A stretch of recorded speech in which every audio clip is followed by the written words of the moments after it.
Okay, इस question को देखते हैं फिर समझ के लेते हैं क्या बोल रहा है। Which of the following is primary responsible for warming of the earth? Earth को गर्म करने के लिए कौन रिस्पॉन्सिबल है? देखो, सबसे पहला, अर्थ को गर्म कौन करता है? तो सबसे पहले सनलाइट आती है, तो ऑब्वियसली सन की जो रेडिएशन है वो उसके अंदर प्रकाश होता है और हीट होती है, उससे तो गर्म होता है, राइट। लेकिन मेन चीज अर्थ को गर्म करने का वो रीजन नहीं है, है ना। सोलर रेडिएशन क्या होती है? एब्जॉर्ब होती है, राइट। अर्थ का जो सरफेस है ना, इस हीट को एब्जॉर्ब कर लेता है। एब्जॉर्ब करने के बाद कैसा है, वो रेडिएट भी करता है, मतलब इंफ्रारेड हीट ऐसी बाहर निकलती है। तो कैसा है कि टेक्निकली अर्थ को जो हीट मिलती है वो स्पेस में जानी चाहिए, राइट। लेकिन अर्थ के आजू बाजू में कौन है? एटमॉस्फेयर है। ओके, तो क्या ये हीट बाहर जा पाती है? तो नहीं जा पाती है। हीट जो बाहर से आती है वो अपने एटमॉस्फेयर को टकरा के वापस अर्थ पे ही आती है, क्योंकि अपने एटमॉस्फेयर में कौन है? टेक्निकली वैसा टकरा के रिफ्लेक्शन नहीं होता वो।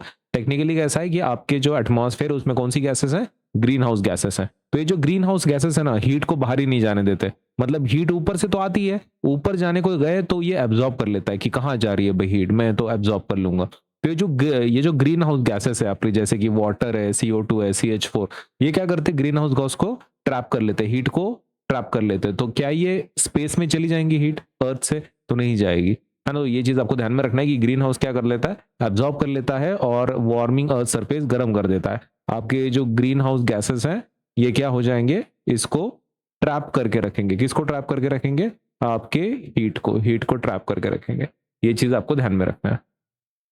सो लेट अस सी कौन से ऑप्शन बराबर है।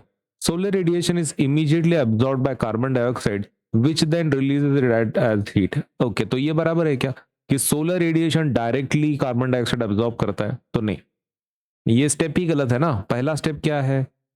सन से सनलाइट आती है, फिर अर्थ उसको एब्जॉर्ब कर लेता है। फर्स्ट स्टेप इज सनलाइट से आती है, दूसरा उसको एब्जॉर्ब करता है और फिर जाके ग्रीन हाउस गैस क्या करती है? उसको ट्रैप करती है। That is the third step, है ना। तीसरा स्टेप वो है कि ग्रीन हाउस बाद में ट्रैप करती है। तो डायरेक्टली तो ट्रैप नहीं होता, पहले अर्थ एब्जॉर्ब कर लेती है, फिर जब वो ऊपर आता है तब रिफ्लेक्ट होता है, तब बेसिकली री रेडिएट जो होती है हीट अर्थ से, है ना, री रेडिएट जो होती है, तो उसको ट्रैप किया जाता है। तो वो तो थर्ड स्टेप है। तो क्या directly immediately carbon dioxide absorb करता है कि नहीं? ये थर्ड स्टेप में आता है। This is wrong. Atmosphere tiny particles absorb incoming solar radiation, क्या ये बराबर है कि एटमॉस्फेयर के कुछ पार्टिकल्स होते हैं जो सन के रेडिएशन को डायरेक्ट एब्जॉर्ब करते हैं? तो ये भी गलत है, क्योंकि सबसे पहले सन से हीट किसके पास आनी चाहिए? अर्थ के पास आनी चाहिए। और अर्थ से फिर जो रेडिएट हो रही है हीट, वो किसने ट्रैप करना चाहिए? ग्रीन हाउस गैसेस ने। ग्रीन हाउस गैस ने क्या करना चाहिए? ट्रैप करना चाहिए, जैसे कि CO2 हो गया, H2 हो गया, CH4 हो गया, उन्हें ट्रैप करना चाहिए। तो which is the first step? This is the first step, है ना। ये आपका पहला स्टेप है, फर्स्ट स्टेप, और ये आपका सेकंड स्टेप है। तो ये तो डायरेक्टली बोल रहे भाई, है ना, कि सन की energy direct green house gases या पार्टिकल्स लेते, तो गलत है ये।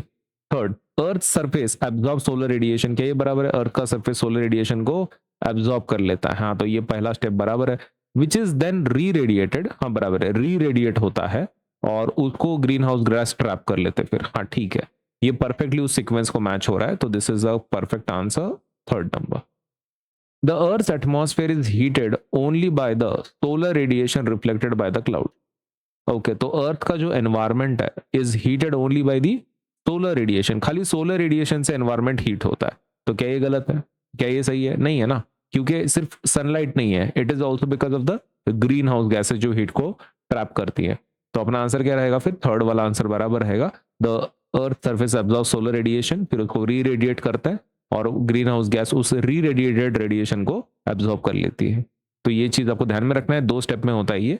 सन पहले अर्थ के ऊपर हीट आती है, सन उसको एब्जॉर्ब करता है, अर्थ उसको एब्जॉर्ब करता है और फिर उसको क्या करता है? री रेडिएट करता है, एटमॉस्फेयर में छोड़ता है, जहां पे आपके जो ग्रीन हाउस गैसेस है उसको उस हीट को ट्रैप करते हैं और अर्थ को गर्म बनाते हैं। तो आपका ऑप्शन कौन सा सही रहेगा? 2 वाला।